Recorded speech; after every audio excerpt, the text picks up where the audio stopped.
Looking back, I should have seen the signs.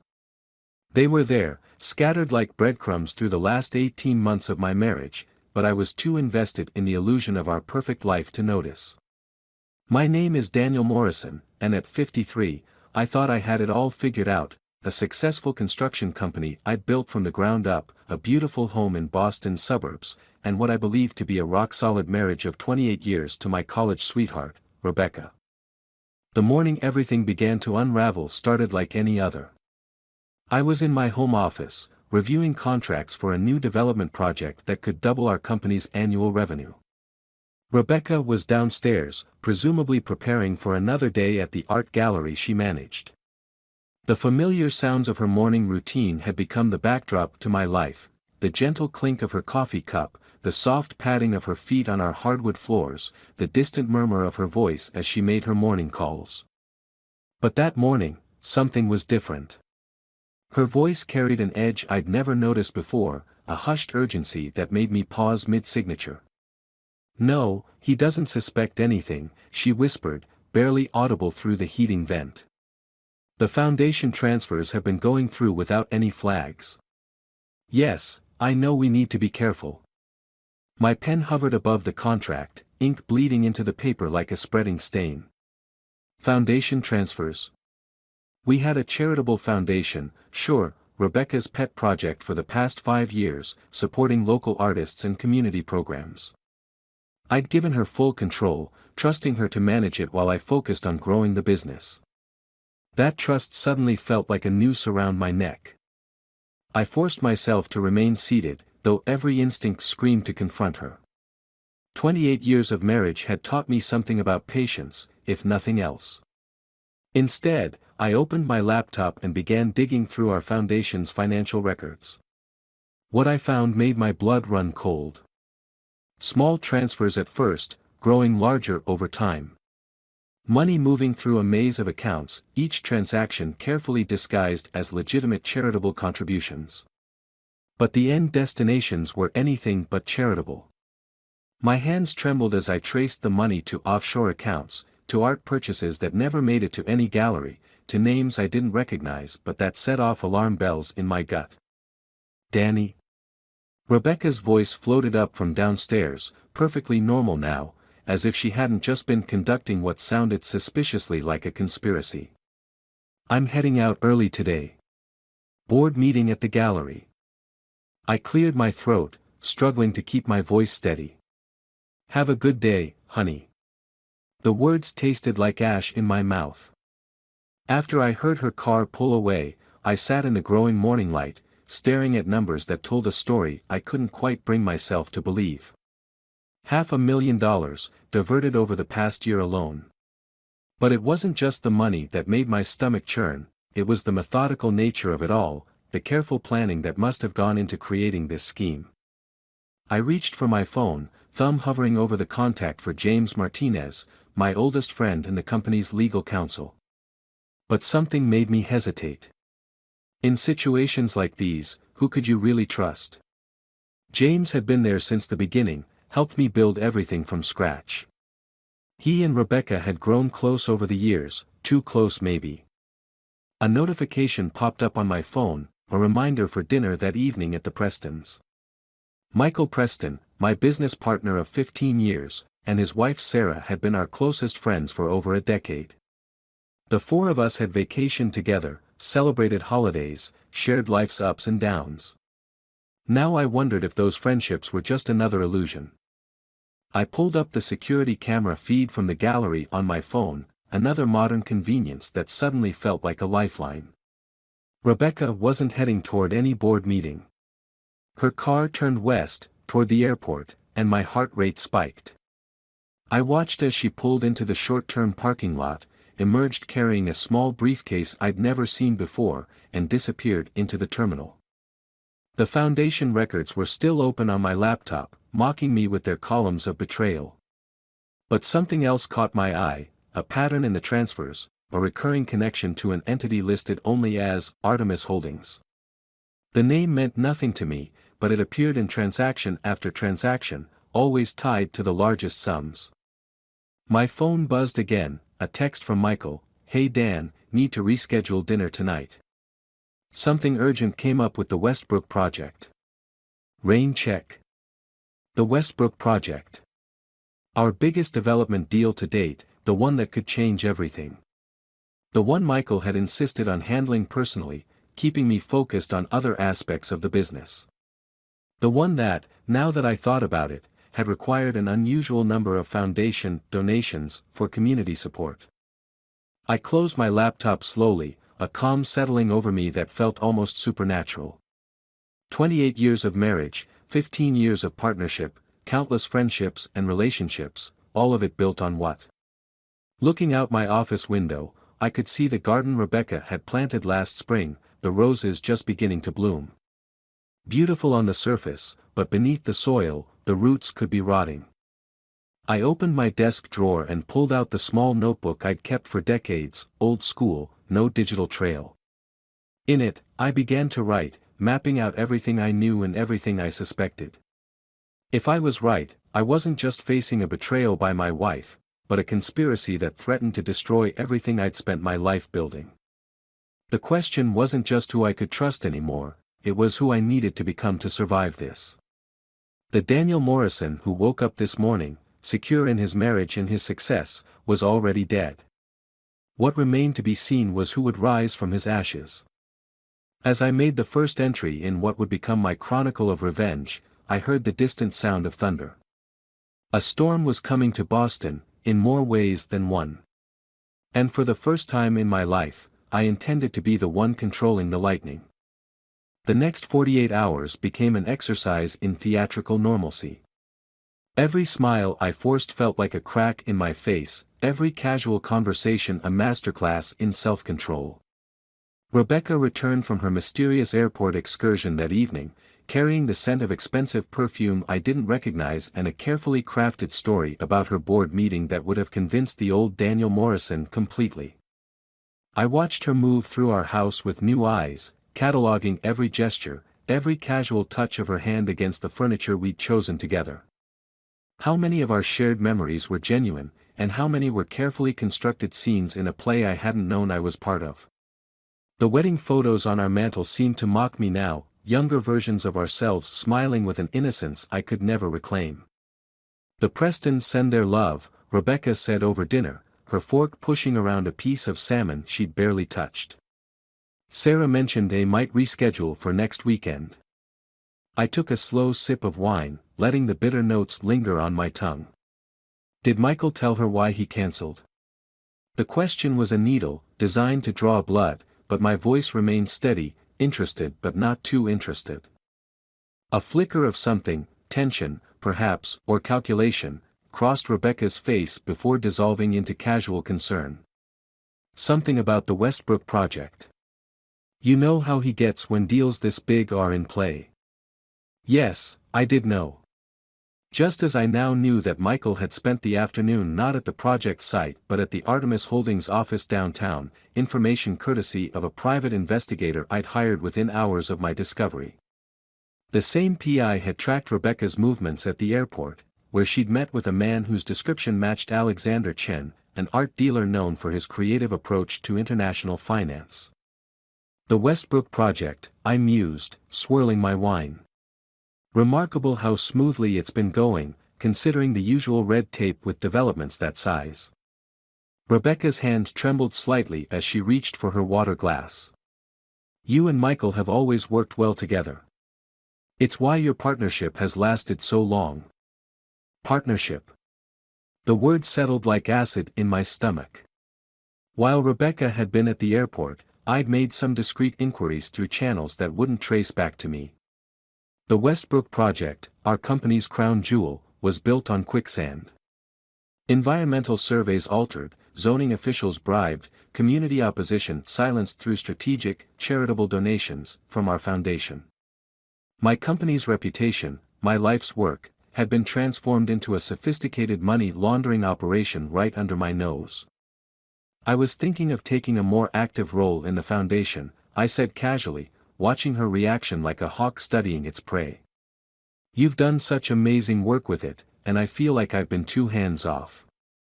The flash of panic in her eyes was gone so quickly I might have imagined it, but the slight whitening of her knuckles around her fork told me everything. "Oh, darling, you don't need to do that.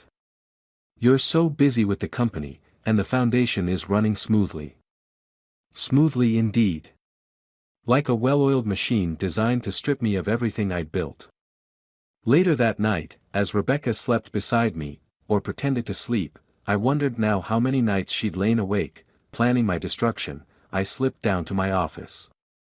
James Martinez had called earlier, leaving a message about urgent paperwork that needed my signature. James, my oldest friend, my trusted advisor, who had overseen every contract, every deal, every legal document that had passed through our company for the past 2 decades. I pulled up the security footage from his office building, obtained through methods I'd rather not contemplate. There he was, 2 weeks ago, meeting with Michael and Rebecca long after office hours. The timestamp showed 11:42 p.m., an unusual time for a casual business discussion. My phone buzzed with a text from the PI, found connection between Artemis Holdings and Chen. "You need to see this." The attached documents revealed a web of shell companies, each leading back to a holding company in the Cayman Islands. The same holding company that had recently acquired a significant portion of waterfront property adjacent to the Westbrook project. Property that would quadruple in value once our development was complete.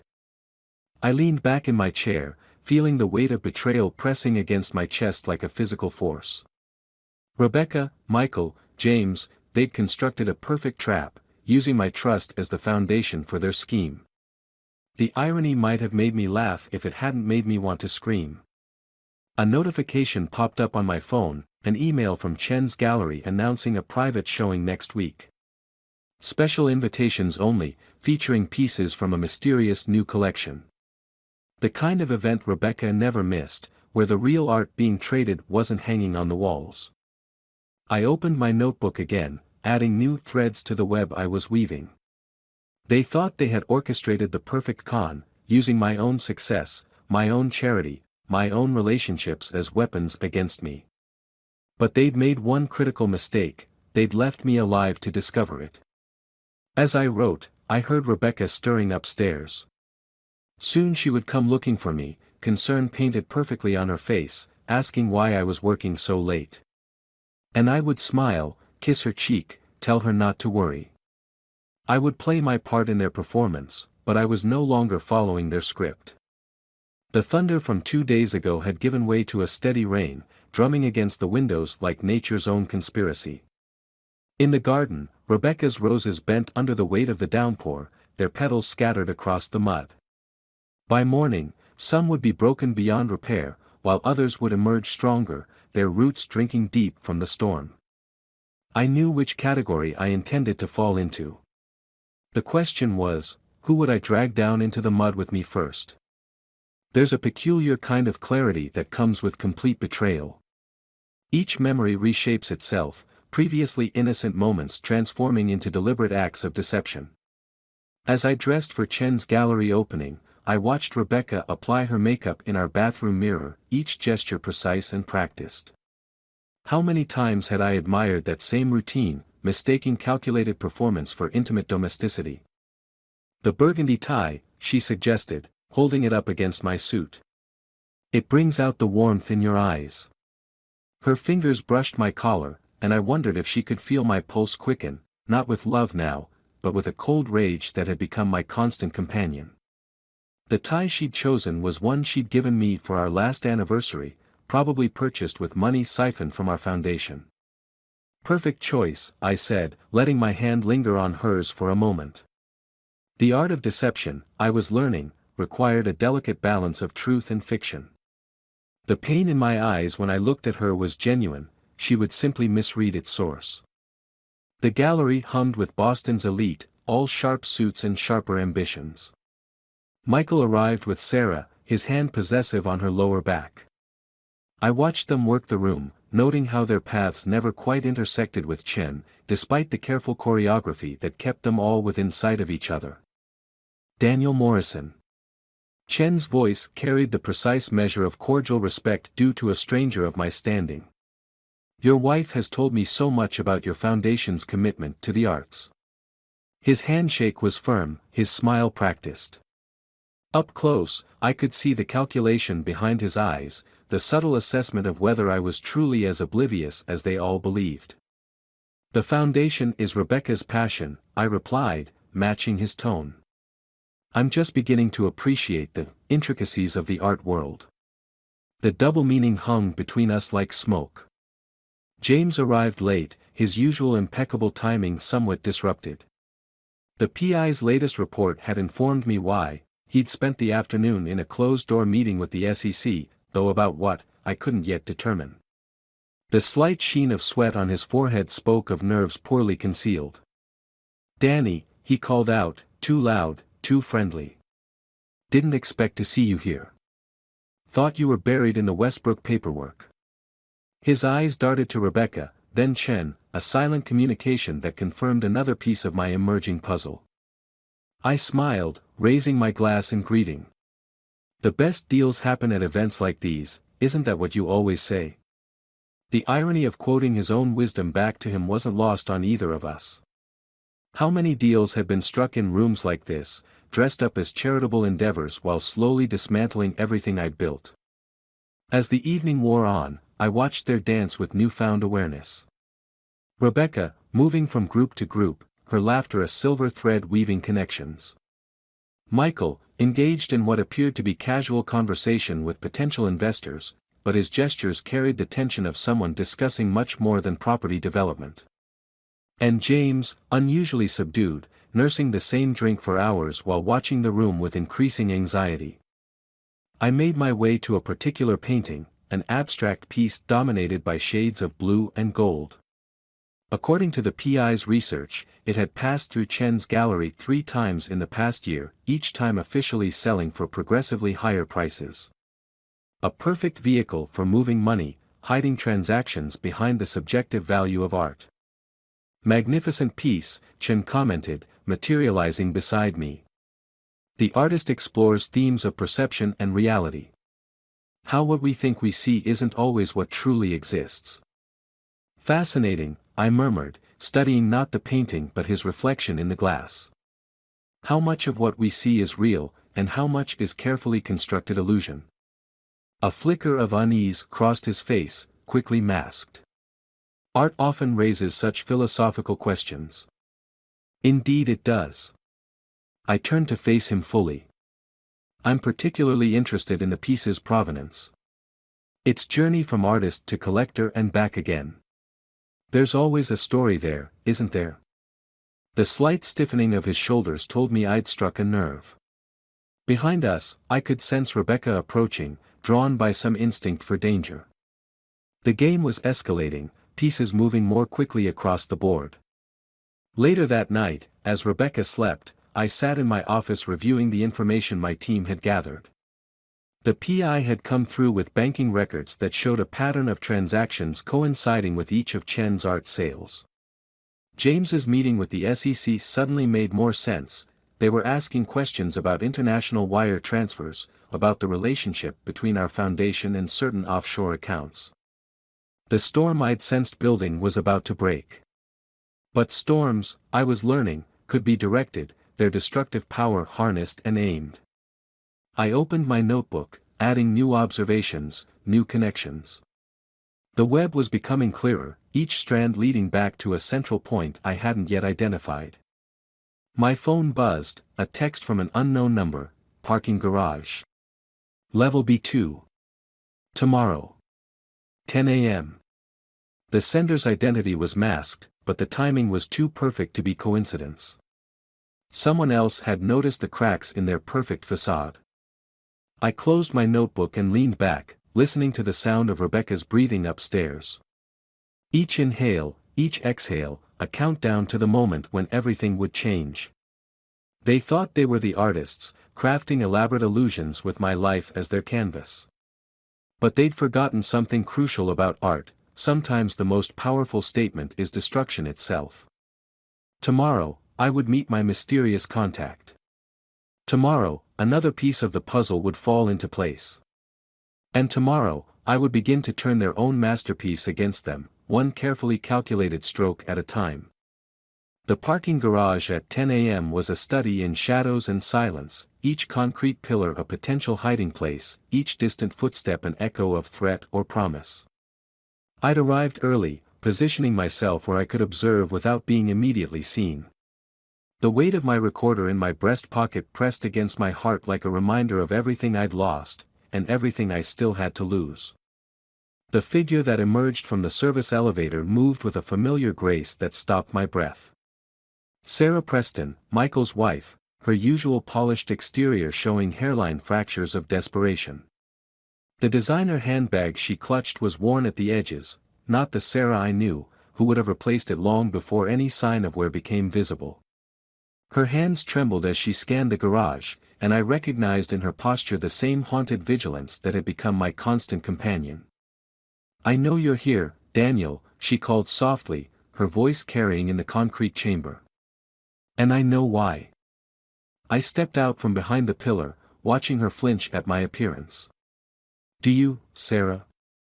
"Because until recently, I didn't know myself." The laugh that escaped her was bitter, aged in the same cask as my own disillusionment. "They think they're so clever, don't they?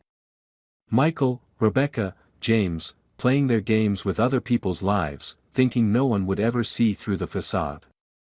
She opened her bag, withdrawing a thick manila envelope. "But they forgot something crucial: in a house of lies, the walls have ears. And sometimes, the people they dismiss as decorative actually pay attention." The envelope contained documentation that made my previous discoveries seem like child's play. Bank statements, emails, photographs, a paper trail of betrayal that stretched back not months, but years. Sarah's hands shook as she spread the evidence before me on the hood of a nearby car. "Michael started it," she said, her voice hollow. "The art purchases, the foundation manipulation, it was his idea. But Rebecca." She paused, something dark and wounded flickering across her face. "Rebecca refined it into an art form. They didn't just steal from you, Daniel. They stole from everyone, using your reputation, your integrity as a shield for their corruption." I studied a photograph of Michael and Rebecca at a cafe in Providence, dated 3 years ago, their body language speaking of an intimacy that went far beyond business partner spouses. "How long have you known about the affair?" 2 years. Sarah's laugh was sharp enough to cut. "About the money?" "Longer. I'm an accountant, Daniel. Numbers don't lie, even when people do. But knowing and proving are different things. And proving without getting yourself killed." She let the sentence hang, heavy with implication. "The SEC investigation," I prompted, watching her reaction. "A warning shot," she confirmed. "Someone in their network got sloppy. But James is already working to bury it. He's got contacts in the enforcement division, people who owe him favors. By next week, it'll be like it never happened." I absorbed this information, fitting it into the puzzle I'd been assembling. "Why now, Sarah? Why reach out to me?" Her face crumpled for a moment before she rebuilt her composure. "Because they're planning something bigger. The Westbrook project isn't just about money laundering anymore. They're using it to set you up as the fall guy. When it all comes crashing down, and it will, you'll be the only one left holding the bag. Prison time, Daniel. Decades of it." The garage suddenly felt colder, the shadows deeper. "And Michael? What does he get out of my destruction?" "Everything," she whispered. "Your company, your reputation posthumously destroyed, and a clean slate to rebuild everything in his image. He and Rebecca." She stopped, swallowing hard.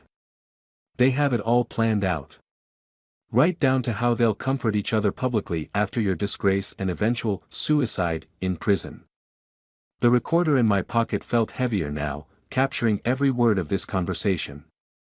But it wasn't enough, wouldn't be enough against people who had spent years perfecting the art of covering their tracks. "I have more," Sarah said, reading my thoughts. "Account numbers, dates, recordings of my own. But we have to move carefully. They're watching both of us now.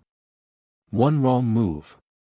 A car door slammed somewhere above us, the sound reverberating through the structure like a gunshot. Sarah jumped, gathering the documents with trembling hands. I've already stayed too long. There's a dead drop location in the envelope. Use it if you need to contact me. And Daniel. She caught my arm, her fingers digging in with desperate strength. Don't trust anyone else. Not even the people you think are on your side. Some of them. She shook her head, leaving the warning unfinished. I watched her walk away, her heels clicking a desperate rhythm on the concrete. The envelope she'd given me felt like a live bomb in my hands, one that could either save me or destroy me, depending on how carefully I handled it. Back in my car, I opened my notebook, adding Sarah's revelations to my growing web of conspiracy. The truth was emerging, but it was uglier than even my darkest suspicions. They hadn't just planned to steal from me, they'd planned to destroy me completely, using my own life's work as the weapon. My phone buzzed, a text from Rebecca. Dinner with the Prestons tonight? Sarah specifically asked for us all to get together. I stared at the message, understanding now the layers of performance we were all engaged in. The stage was set, the players in position, each of us carrying our secret scripts. Wouldn't miss it, I replied, feeling the weight of the envelope beside me. The game was changing, the stakes escalating. But for the first time since this nightmare began, I wasn't playing alone. As I drove home, I caught sight of my reflection in the rearview mirror. The man looking back at me was a stranger, harder, colder, someone capable of things the old Daniel Morrison would never have contemplated. I wondered, not for the first time, if revenge changes not just our actions, but our very souls. Tonight, I would dine with my would-be destroyers, raising glasses and sharing smiles across a table laden with invisible daggers. And beneath the surface of every casual conversation would run the current of Sarah's revelations, a deadly undertow waiting to pull them all under. There's an exquisite torment in breaking bread with those who plot your destruction. As I watched Rebecca arrange the table settings for dinner, her grandmother's silver, the fine bone china we'd received as wedding gifts, I felt myself splitting in two. The outer shell maintained the facade of normalcy, while something darker and more primal stirred beneath, counting down the moments until everything would shatter. The Prestons arrived precisely at 7, Michael's booming laugh echoing through our foyer like a hollow performance of joy. Sarah's eyes met mine for a fraction of a second, a silent acknowledgement of the grotesque theater we were about to perform. She'd chosen a deep burgundy dress that seemed to absorb the light, making her appear smaller, more withdrawn. The perfect camouflage for someone carrying such explosive secrets. "I brought that Bordeaux you love," Michael announced, presenting the bottle with flourish. The same wine we'd shared the night he'd first proposed the Westbrook project, I realized.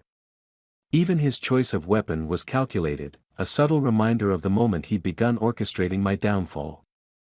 Rebecca's hand brushed my shoulder as she passed, a gesture that once would have sparked warmth but now sent ice through my veins.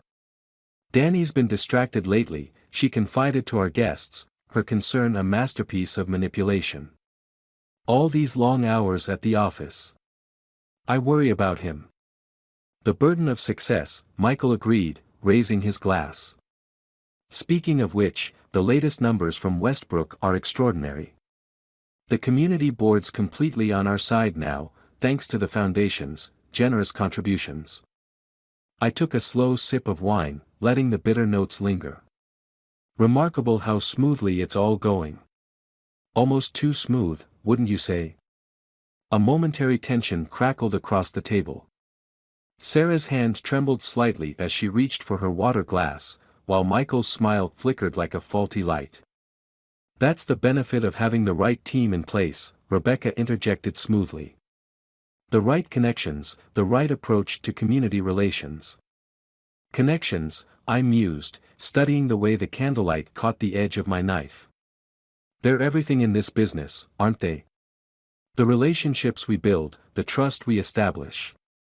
I let my gaze drift to Michael. The partnerships we forge. The tension in the room thickened, becoming almost tangible. Sarah's eyes darted between her husband and Rebecca, tracking the silent communication passing between them. The game was shifting, pieces moving across an invisible board. Trust is fundamental, Michael agreed, his voice carrying an edge of warning. It's what separates success from failure in our world. I smiled, feeling the weight of Sarah's envelope in my office upstairs. Interesting choice of words. I've been thinking a lot about trust lately. About how it's earned, and how it's broken. Rebecca's fork clattered against her plate, a small sound that seemed to echo in the charged atmosphere. Darling, perhaps we should focus on lighter topics. Sarah, how's the new gallery renovation coming along? But Sarah, it seemed, had reached her breaking point. The renovation's been delayed, she said, her voice carrying a tremor of barely contained emotion. Apparently there were some irregularities with the contractor's payments. Something about funds being diverted through multiple accounts before reaching their intended destination. The silence that followed was deafening. Michael's face darkened, while Rebecca's perfect composure showed its first real crack of the evening. Financial matters can be so complex these days, I offered into the silence. It's amazing how money can move through the system, changing hands and purposes along the way. Almost like art, wouldn't you say, Rebecca? The way a piece can gain or lose value depending on who's handling the transaction. Daniel. Michael's voice carried a warning, but I could hear the fear underneath. Perhaps we should discuss business another time. Why? I leaned forward, letting the mask slip just enough to show the predator underneath. Isn't this what we do, Michael? Create elaborate facades to hide what's really happening. Build beautiful structures on foundations of lies. Sarah's sudden laugh was sharp enough to cut glass. Facades, she repeated, her eyes fixed on her husband. Like pretending your lunch meetings with Rebecca are about charitable donations. Or that the late-night calls are about project logistics. The room froze. Rebecca's face went pale, while Michael's flushed with rage. The carefully constructed script they'd been following had just been shredded, leaving raw truth exposed like a nerve. Sarah, Michael started, but she cut him off. No, she said, rising from her chair. I think we're finally moving beyond pretense, aren't we? Isn't that what tonight is really about? I watched the realization dawn in Rebecca's eyes, the understanding that their perfect plan was unraveling. Her hand moved toward her phone, but I was faster. Looking for Chen's number? I asked quietly. Or perhaps James. I wouldn't bother. They're both rather occupied with SEC investigators at the moment. Amazing what a detailed anonymous tip can accomplish. The color drained from Michael's face. You don't understand what you're doing, he warned, but the threat in his voice had been replaced by desperation. Oh, but I do, I replied, standing slowly. I understand perfectly. The question is, do you understand what you've done? Not just to me, but to everyone who trusted you. The sound of breaking glass shattered the tension, Sarah's wine glass, knocked over by her trembling hand. The red liquid spread across the white tablecloth like blood, a fitting metaphor for the evening's revelations. I have everything, I continued, my voice steady despite the storm raging inside. Every transaction, every meeting, every betrayal. The only question remaining is, who wants to start talking first? The silence that followed was absolute. In it, I could hear the death rattle of decades of friendship, love, and trust. But from that death, something new was emerging, something forged in the crucible of betrayal and tempered by the cold steel of revenge. Rebecca's voice, when it finally came, was barely a whisper. Danny, we can explain.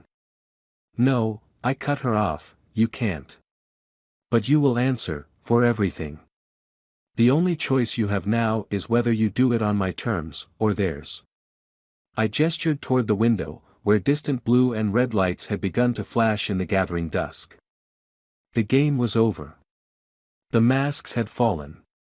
And in the ruins of my old life, I could finally see the truth with perfect clarity.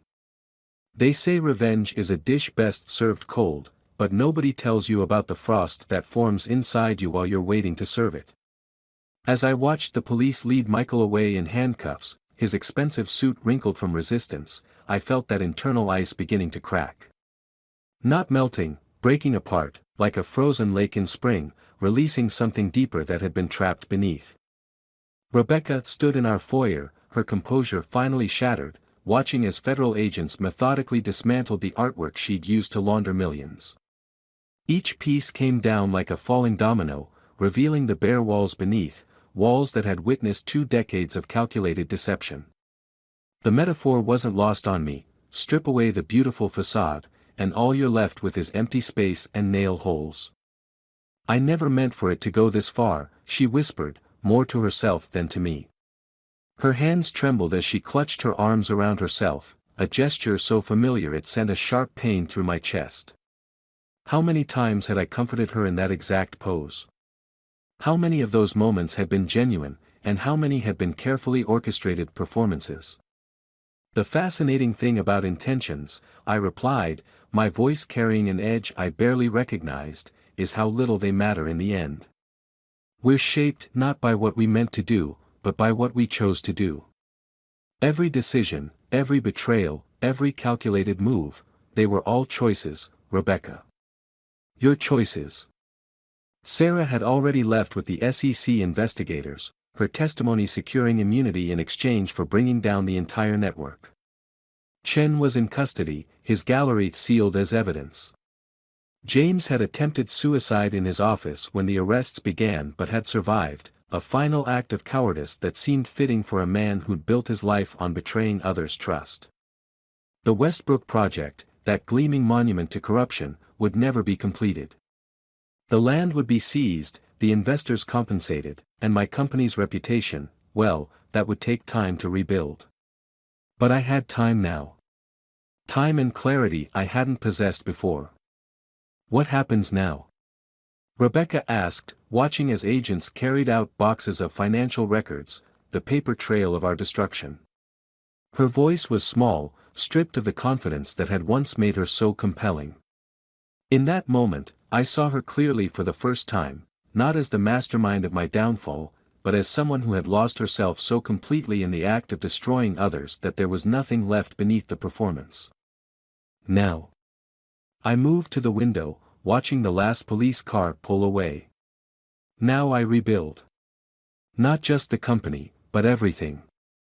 And you face the consequences of your choices. Danny. She took a step toward me, muscle memory from years of manipulation, but stopped when I turned to face her. Whatever she saw in my eyes made her recoil slightly. We could have had everything. A bitter laugh escaped me. That's where you're wrong, Rebecca. We did have everything. A life built on trust, on real connection, on actual love. But it wasn't enough for you. You and Michael needed more, needed the thrill of the con, the rush of power that came from destroying what others had built. You didn't just betray me, you betrayed yourself. The silence that followed was heavy with the weight of 2 decades of lies finally exposed to light. Outside, the garden Rebecca had so carefully tended was being trampled by federal agents searching for hidden documents. Her precious roses, once so perfectly maintained, were scattered and broken. Another metaphor, I supposed, beauty destroyed by the very hands that had created it. I'll never forgive you, she said suddenly, a flash of her old fire returning. For ruining everything we built. No, I replied calmly, you won't. Because that would require acknowledging what you did. It's easier to hate me for exposing the truth than to face it yourself. But here's what you don't understand, Rebecca, I don't need your forgiveness. I don't need anything from you anymore. As if on cue, another agent appeared. Mr. Morrison. We're ready for you to identify the remaining documents. I nodded, turning away from the woman I'd once loved more than life itself. The woman who had taught me the most valuable lesson of all, that true strength isn't found in revenge, but in the choice to rise above the ashes of betrayal and build something new. Hours later, alone in my office, I opened my notebook one last time. The web of conspiracy I'd mapped out was complete now, every connection exposed, every betrayal documented. But as I stared at the pages, I realized they no longer held any power over me. The man who had started writing in this book, that broken, betrayed version of myself, was gone. I struck a match, watching the flame dance for a moment before touching it to the corner of the notebook. The pages curled and blackened, decades of lies turning to ash in my hands. Through the window, I could see the city lights flickering like stars, each one representing a possibility, a future not bound by the weight of the past. The old Daniel Morrison had died in that parking garage with Sarah's revelations. The man who emerged from this crucible of betrayal was something different, someone who understood that the greatest revenge isn't in destroying your enemies, but in refusing to let them destroy who you are. Tomorrow, I would begin the process of rebuilding my company, my life, my trust in the world. But tonight, I stood in the ruins of my old life and felt, for the first time in longer than I could remember, truly free. The price of trust had been steep, but the cost of allowing betrayal to define me would have been far higher. As I watched the last ember of the notebook fade to darkness, I thought about the garden below, how after a fire, the soil is enriched, ready for new growth. Sometimes, destruction is just another word for preparation. And in the end, the sweetest revenge isn't in watching your enemies fall, but in rising so far above them that they become nothing more than distant memories of lessons learned. The night stretched out before me, full of possibilities I couldn't yet see. But for the first time since this nightmare began, I was ready to face them, not as a victim seeking revenge, but as a survivor ready to write a new story. After all, isn't that the truest form of justice? Not just surviving betrayal, but learning to thrive in spite of it. Behind me, the last of Rebecca's roses shed their petals in the evening breeze, making way for whatever would bloom next in their place.